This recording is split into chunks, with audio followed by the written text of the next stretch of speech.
Can you hear me? You have to get right up. Is there a Right on volume? top of it. Right on Can you top hear me? of it. Sort of? Should I speak up? Yeah. Okay. 6 stanzas into Silk City, the dance hall poem of Major Jackson's Hoops.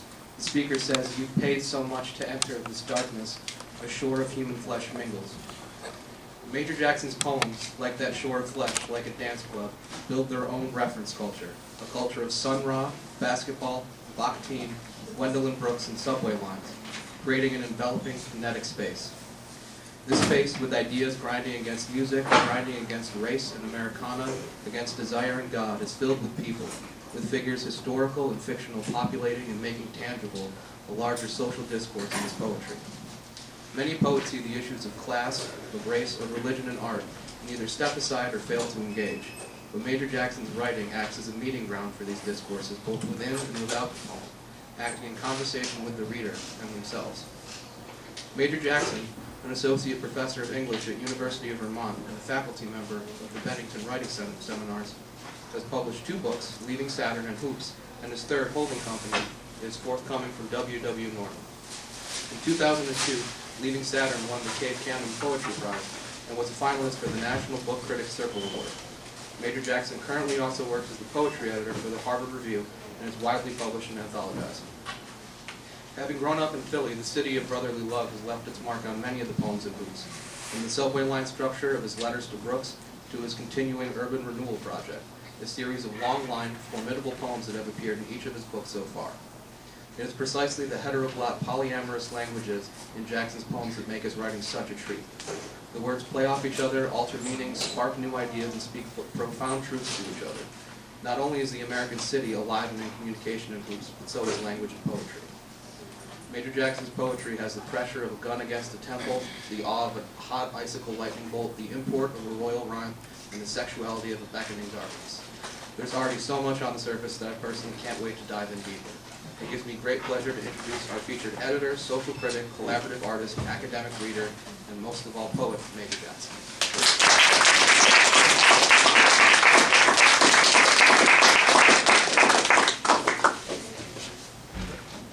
Thank you.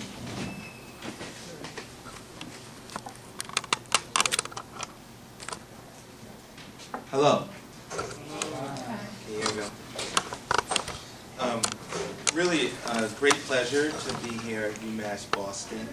I met with some students this afternoon and thoroughly impressed with the extent by which they kind of respond to each other's work around the table, but also that made me feel better about reading before you, because I think they're going to be kind and listening to me. It's fantastic. I thought maybe I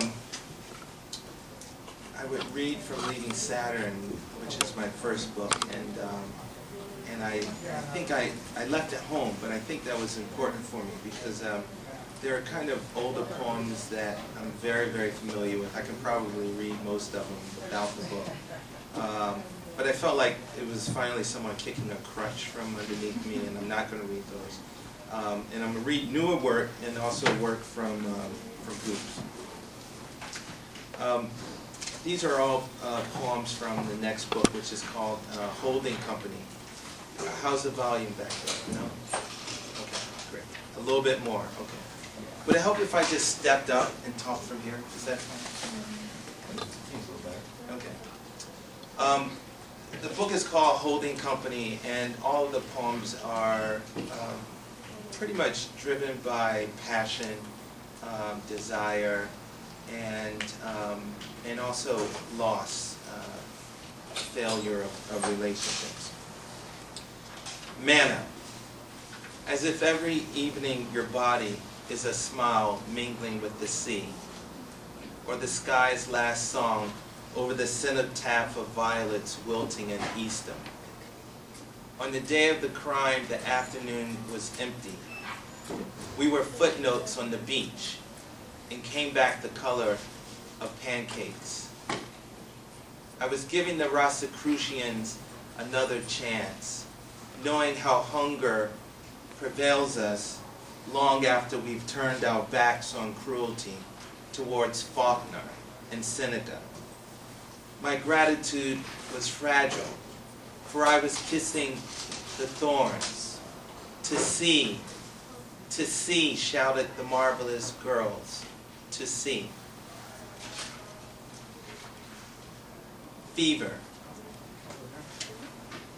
Had I possessed the poise to kick aside my faraway thirst for mornings, or the long solo in the listening glass emptied of speech, had I possessed the incorruptible sermons of window panes, or danced a little more in the lush inscriptions of your gaze, I, who believe in the fauna of dreams, in the hand that tunes a guitar, in the will of pages, might have journeyed to you like ash and abandoned all my fires and named the epic lights over your shoulders and seized your tumble-down rapture.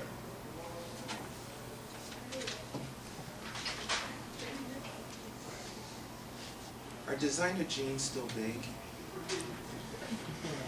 Yeah, kind of, sort of. They're very expensive, right? So a friend of mine told me they paid $2,000 for a pair of jeans. I could not believe it. Then again, they were in Los Angeles, Rodeo Drive. This isn't designer jeans, but it is called designer kisses. Do you guys like talking in between poems? Is that welcome? Yes. Yeah, okay.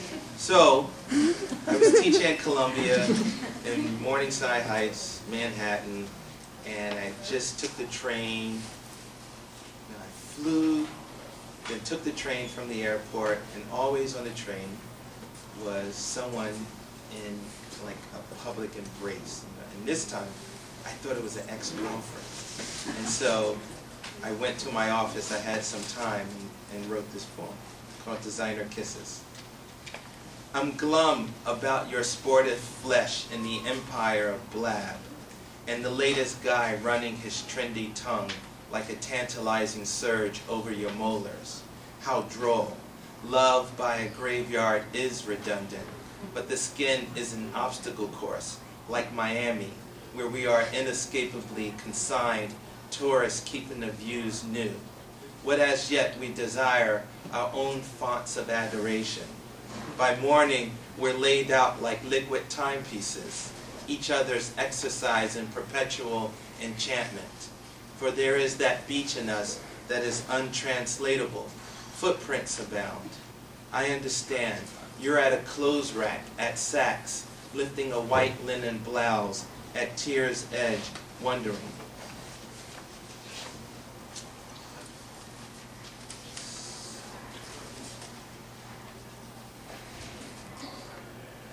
This is from the poem Letter to Brooks. And as I was writing this poem, I was showing it to friends. And I'm going to date myself here just a little bit. But I was showing it to friends, and they were wondering why I was writing this poem in rhyme. And pretty much this poem was like a journal / travelogue from 2003 to 2006 when the book actually published. So a lot of what I was writing about happened to deal with some newspaper headlines, but also what was going on in my life. And this particular section was to respond to friends of mine who asked me that question. Why am I writing this poem in rhyme? O Orpheus, grant the skill to stir the dead like Kanye mixing music with fire, spitting souls through wire. Let me show for the true and living through muck and mire. Rescue the underground so they aim higher. Grant the gift to chisel words like De Beers. Let words dangle, verbal gems for their ears. I put a premium on rhymes. How could I not? Live in the times of the super MCs, where styles are deaf and lyrics fly, type the way our minds move over beats and grooves. Our brain matter's amped, mic check, so we non-stop. My spirit fills echoes thanks to hip-hop. I thought to send this note to Tupac, then wonder if he's there with you. Rumor has it he's far from dead, that in fact he lives in like Asada in Cuba, having fled death row. His mask consumes us still. A rapper shot, a martyr is born. Sad not the man, but the image we mourn. A cafeteria was all one needed. A beatbox firm as the heart. We begin to flow, spitting rhymes that superseded our teacher's verdict. Dim-witted children who'll never taste marchand de vin. So rap's dawning was the earth's reality to give a sound to a collective necessity, couched in that we of the real, always keeping it, that cool defiance, those hallway leanings and attitudinal grace, that much future you heard, that sugar on the hill, ganging up airways, those public enemy freedom phrases, those boogie downs and Big Daddy Kane's, those diggable planets and Afro names, that Rakim and Mr. Eric B, or disposable heroes of hypocrisy, that Salt and Pepper and Roxanne, West Coast Coolio and Fisted X-Clans, those questing tribes spitting concertos of the desperados. But the boom bap's done gone jiggy, and every other word is ho or niggy, nicka, still all the same. One frame of the nation spells hunger like a straw to the brain. Video poison normalizes the game. So our children learn to point guns. Thus we need life like the Fugees need luring.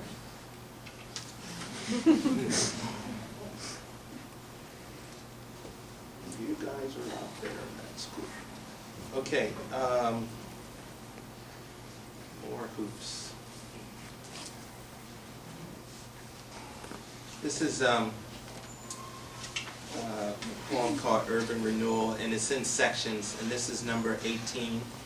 And I went to an all-boys public high school that was went co-ed my sophomore year. Those of us who entered this school, which is a college prep school, were pretty much, well, in short, we were part of the geek squad. And then girls came and suddenly everyone was cool, or tried to be cool, including me. How untouchable the girls, arm locked strutting up the main hall of Central High, unopposed for decades looked. I flattened myself against the wall, unnerved by their cloud sea of elan, which pounced upon any timid girl regrettably in their way. Their high wattage lifting slow motion like curls of light strands of honey.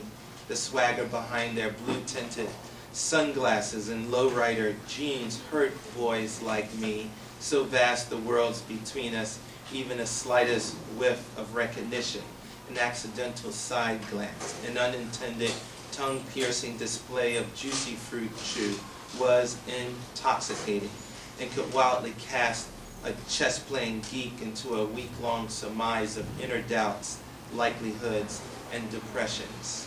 You might say my whole life led to celebrating youth and how it snubs and rebuffs. Back then, I learned to avoid what I feared and to place my third-string hopes on a game-winning basketball shot. Sure, it would slow them to a stop, pan their lip-gloss smiles, and bless me with their cool.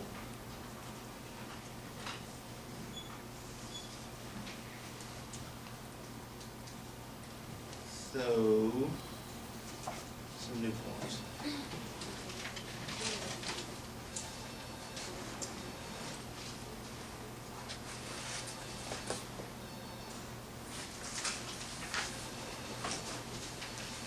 Jewel tongue. How did I come to make a crisis of this body, my fingers evaporating inside, the stillness of a lover's mouth assaulting me? I never wearied of anecdotes on the commons, gesturing until I scattered myself into a luminance, shining over a village of women. Was I less human or more? I hear still my breathing echoing off their pillows. So many eyes, eyes like crushed flowers. Our fingers splayed over a bed's edge. We were blown away. Here at the sea, her eyes have made a drifter of me. This is the first day of winter. Is it natural the future resembles lime grapes? What cost will I pay for the grief of a solarium? I wouldn't have thought I'd fall so easily for bejeweled eddies. I am seduced by the warmth coming off her eyelids. My mailbox is oblivious. As they say in Petra, I like you here inside a mountain, but probably the water had more to do with it.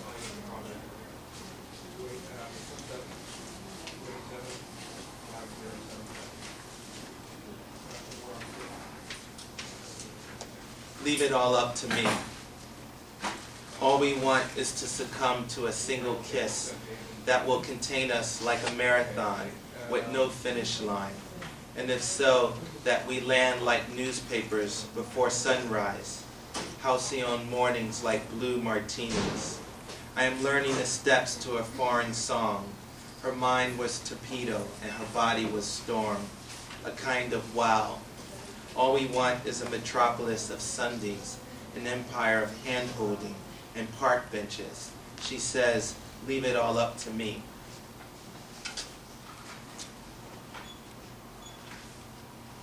I know where I got that line. Prince. Kiss. You can leave it all.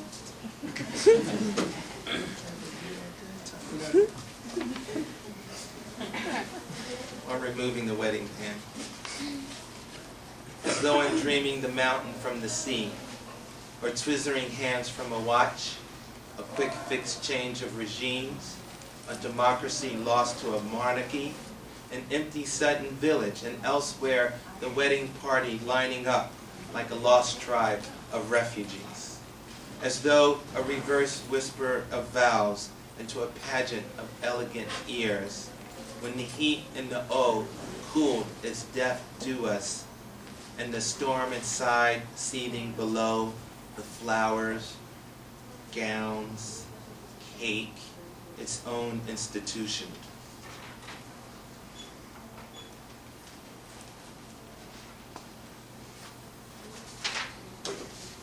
Forecast. Whichever way our shoulders move, there is joy. Make a soft, hollow noise.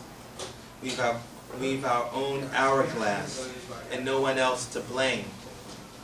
I thought of our lives caressing ruins through half-open windows. I hear our prayers rising. I sing to you now, like scented candles. You're ferocious. I no longer want this weather on my breath, or the many recognizable texts of our celestial holes. A ceiling fan turns above. The arson is in us. This is the year I'll contemplate the fire-fangled sky.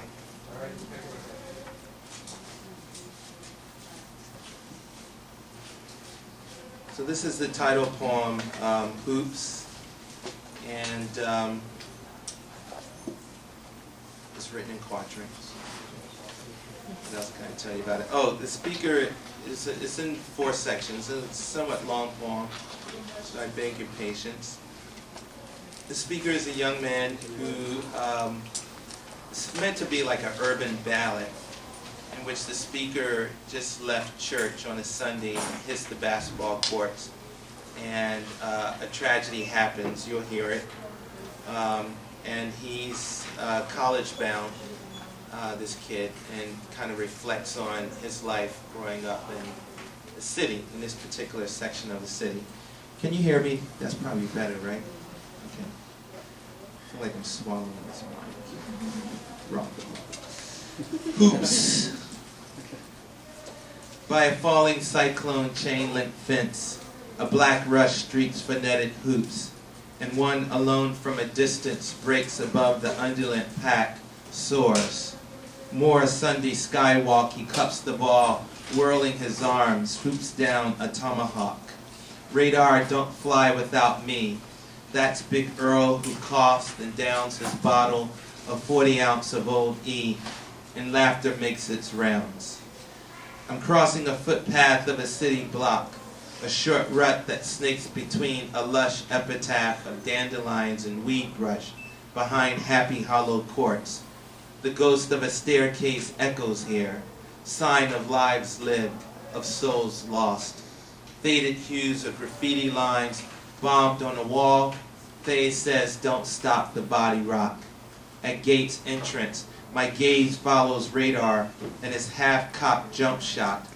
All morning I sang hymns, yet weighed his form, his flash in the lane, quick stop to become skyborn. Elbows poised like handlebars, he flicks a wrist. The pill arcs through sunlight glare and splashes the basket circle of air. A boombox bobs and breaks beats on a buckling sea of asphalt. The hard driving rhymes of BDP rousing that rowdy crowd of hustlers, tossing craps, waging fists and dollar bets, only louder. And one more enraged promises to pistol whip the punk who doesn't pay. He doubles up, blows a kiss. Each dealer counts his days. I turn from these highlights, Spaulding's missile like meteors. Radar dribbles near, you're late. Before I speak a word, my boy still shooting geometry. We laugh. Father Dave, coach at St. Charles, once let me play as a walk-on in hopes I would tutor Radar. Not even Pythagoras could awaken in his head the elegance of a triangle circumference. 4 years later, he's off on scholarship to UNC. I'm to study Nabokov at State's University. Proof of Pop-Pop's maxim, there's more ways to skin. If the slums out Dungeon, schools out Bethlehem. Yet what connects those dots that rattle hustlers' palms with Radar's stutter step and my pen's panopticon? It casts shadows dark as tar as we begin our forecourt run. A brick off the half-moon side, in waves we sprint, no set offense. His pass, my bounce, his deft lateral, two-hand jam. Stark Sunday afternoon light, unending solo of sky, a parade of leaps and weaves fortifying our store of drones, each glistening muscle surging towards the body's curative peaks. Nimble, sprung, absorbed in our picks, touch, and rolls, we swerve across haloed turf, whose ceremony overruns suffering. An arpeggio of chucks, split-second lobs past a squad of swept-back ghosts. Pass, glide, post, pivot away, look, then dish, follow through, swish, Radar backpedals as the net strings flap and swing to rest. The blacktop ripples, raising its curtain of steam. 5 ballers grudgingly exit and make for the next team. Top of the key, hand on hip, I point for art's sake for just a finger, challenge Radar in a dunking contest. Just then, a car engine revs, Oxford Ave stalls and peels out. Panther-like Camaro whose chrome wheels screech to a stop. Its smoke-tinted windows drops diplomatically. A frenzied rustling rising like shrieks, fumbling inside a scream in the rusted base of pole where life snakes an open cut up to center court. There lay Radar enfolding his heart. The ceiling in my room, a projector's canvas, the moon a flurried cone of light to which I recite Brooks, Frost, Hughes, lying back in my mind, each book's a slide held up like a snapshot, giant stills illumined by that cyclops eye. Below bunk, my cousin stacks 10s, 20s, pacing corners till 12, he and the Umab gang slinging plastic vials of crack, the cursed slang of death. I'm gonna buy a Gucci watch, Air Nikes, the hypest gear to look fly. Dazed, he says, then cocks a Wesson.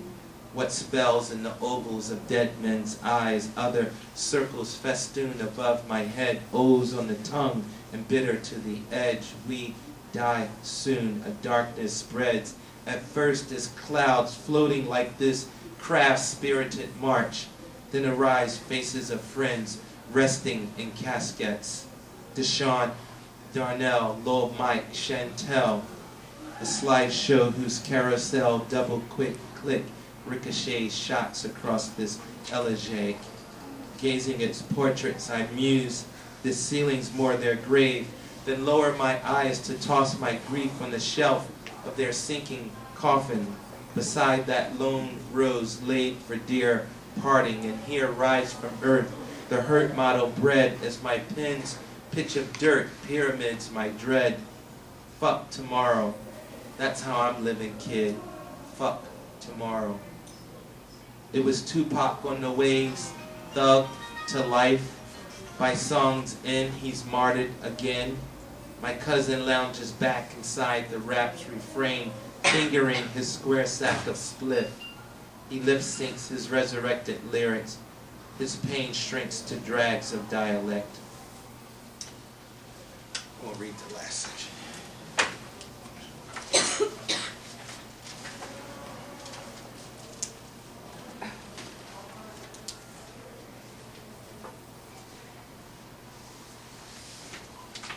More feeling. Can you discuss your inspiration and what led you to write each piece before that piece, or just Sure. That's good. You asked a question in between poems. I like that. Inspiration. I would say a combination of things. Each poem is different. Sometimes it's as in this particular case, I didn't give you the background on that poem, but there were two. One of them was a childhood friend who died tragically. He was definitely headed into the NBA. His senior year in college, he led the NCAA Division I in assists and points scored. But he had a heart murmur and died his senior year. And another was even more tragic than that, a guy who was killed by a drug dealer in my neighborhood. And when I went away for graduate school in Oregon, beautiful, gorgeous, northwest Cascade Mountains, I was a long way from Philadelphia. And so that landscape forced me to, really physical distance forced me to contemplate some very poignant memories. A lot of it is narrated as truth, but quite a bit of it is fictionalized. So that's important to know. But sometimes, in the work, it's very simply, I have as you can hear, it's quite rhythmic. Sometimes I just have a beat in my head that's pretty insistent, and I have to find a way of getting it out. It's either go to a club or write a poem. Another question before I read maybe a few more?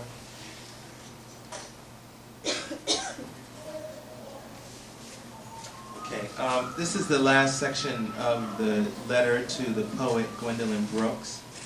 And Gwendolyn Brooks, as hopefully English majors know, was an important American poet, first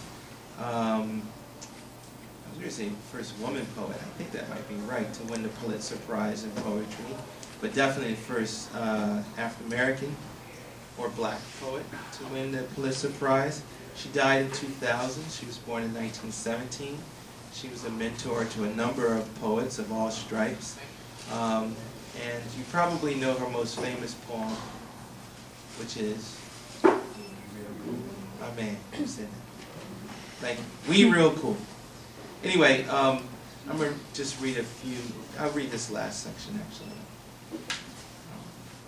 She also wrote a wonderful poem called When You Have Forgotten Sundays.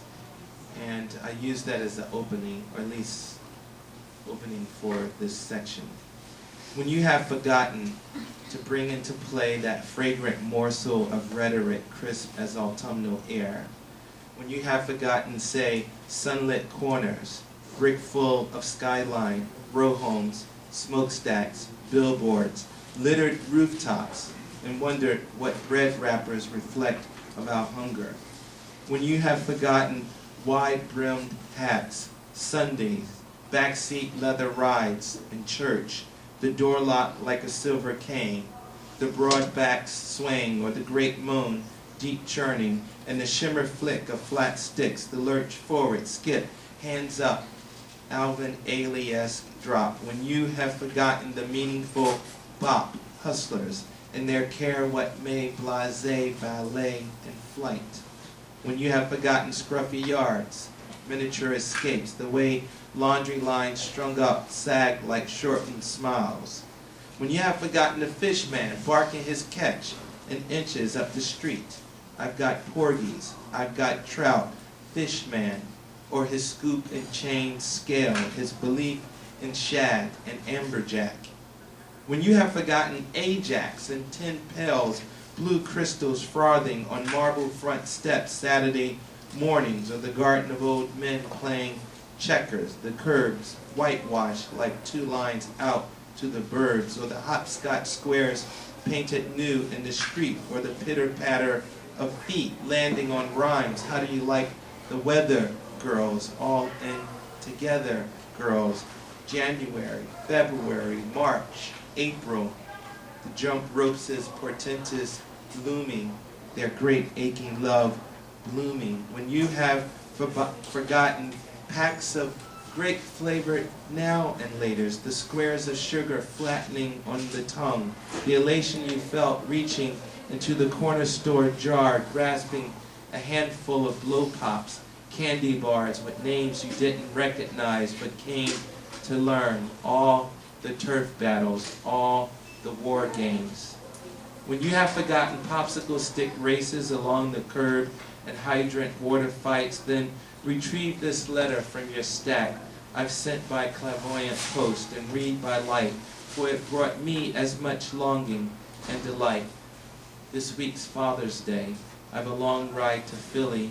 I'll give this to Gramps, then head to Black Lily. When I end there.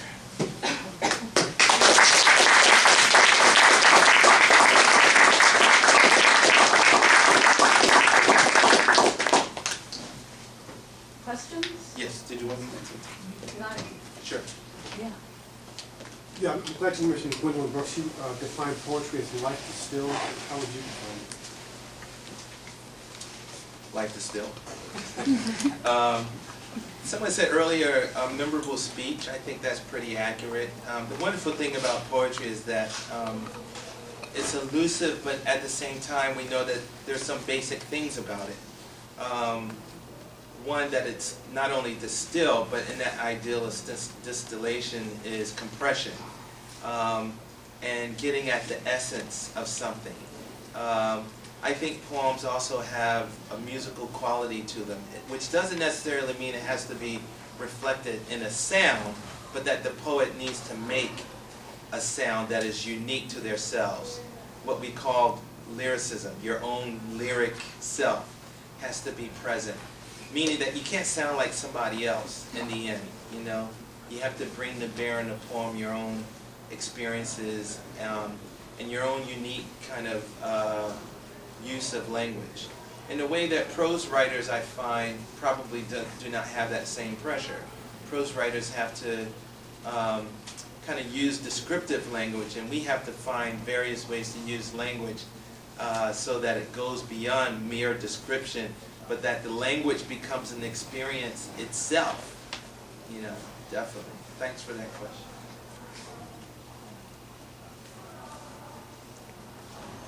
Yes? What made you want to become a poet? What made me become a poet? That's the question. When I was an undergraduate, I was an accounting major, and I was in the School of Business at Temple University in Philadelphia. And I interned my junior year at an accounting firm, and I worked 10-hour days, and then I went back to school and had all these case studies. And the fascinating thing about business school is that you get case studies about, you know, corporations and management and finance, et cetera, but there wasn't a human story behind it. And so I took a lot of English classes. So I had this kind of dual track going, so much so that my advisor, academic advisor, said, why don't you hang around another year and get 2 degrees, get a double major in English and accounting. And I was like, lady, I'm on my 6th year. You know, it's time for me to get up out of here. So reading was always a passion. And writing became a passion while I was a senior in college. I took a few writing classes. So the combination of the two, and then I just had good fortune come my way, which I won't bore you because you think I have an angel on my right shoulder, you know. But I had some good fortune come my way that allowed me to continue writing. I didn't know that such a thing, you guys know, when I was in school, I didn't know there was such a thing as an advanced degree in creative writing until I went to a writer's conference and someone said, you should come to my graduate program in creative writing and poetry. Which I told my grandfather, who was like, well, what about that accounting degree? I said, it'll always be there, framed on my wall. Are most of your poems from experience, or are they mostly eureka moments? I love that, eureka moments. Or from experience. Okay. It's always like a poem, let's see, I would say, depending on what day it is. Sometimes it's 90% experience, sometimes it's 2% no experience, and the rest of it is like additives, you know, bad stuff for you. It all depends. I mean, for the most part, I do start from what I know. And the poems in which I don't start from what I know, I do a lot of research, and then I forget about it. And then write the poem later so that I can have that kind of freedom and not feel like I'm writing a dissertation inside of a poem or a historical treatise inside of a poem. Shay. So earlier you had talked about this kind of tradition. You talked about Elizabeth Alexander, for example, and this praise tradition, long-standing praise tradition. I wanted to ask you more about that and who else you draw from that and how do you draw on that in your own work. The praise poem? Yeah, praise poems. The praise Let's tradition. see a little bit of that, obviously, Yeah. in the letter Brooks. Yeah, definitely Gwendolyn Brooks for sure. And you know, you hear me kind of name drop some MCs, and I think that's also kind of signaling my tradition. But I mean, who else comes into that in a broader sense of praise, the American praise poem? Well, there's a whole, okay, so a lot of the poets early on wrote and celebrated war heroes. And they celebrated kings and courts and that sort of thing. I think in the probably in the I was going to say actually 1960s, when you have a whole host of African Americans writing about and filling in the gaps of American history and writing about important historical figures, or writing about their artistic heroes or musical heroes. There's so many poems for John Coltrane, the great jazz trumpeter, that it could fill a volume, an anthology of its own. But then I think about Robert Hayden writing a poem to Frederick Douglass. I think about, even going back further than that, Paul Laurence Dunbar writing a poem to Frederick Douglass, which is pretty fascinating to me. One could teach history, American history, with a volume of poetry, just based on the poems that African Americans and other Americans have written. We were mentioning Muriel Rukeyser earlier today, who wrote a wonderful poem about Sacco and Vanzetti, or wrote poems about the Scottsboro Boys. If you don't know that trial, you should look that up. And so part of it is praise, and part of it is that word that we kind of used earlier. Part of it is kind of didactic. And I think that's where it might falter a little bit. But I think this is a wonderful, for any burgeoning graduate student wanting to get a PhD, I think this would be a fantastic topic.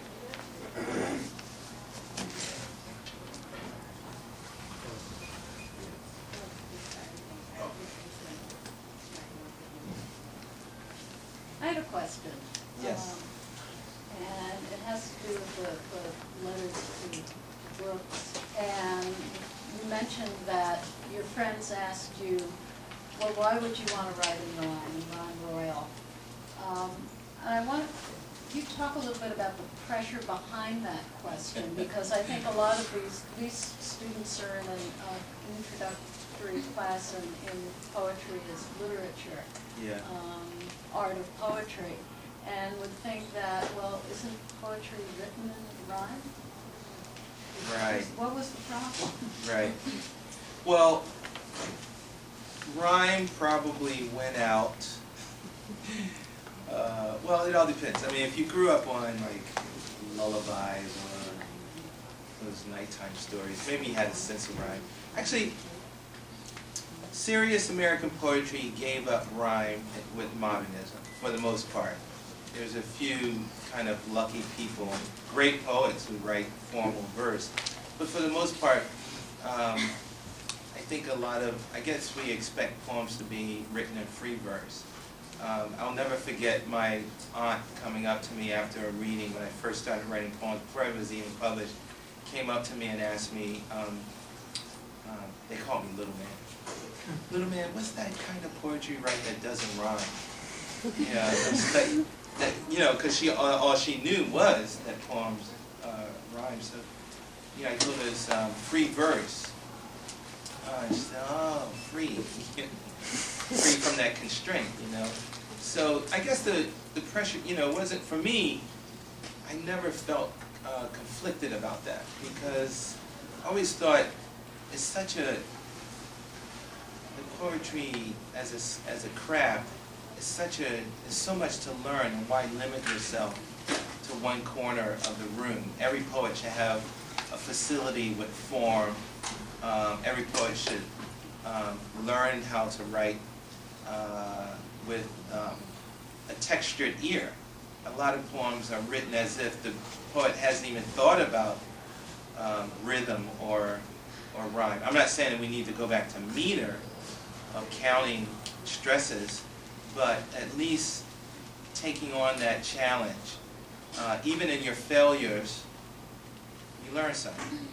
You gain something along the way. You got to admit, you must have counted some feet in here, because you got some pretty exact rhythms in. Oh, for sure. But I don't think they're all successful.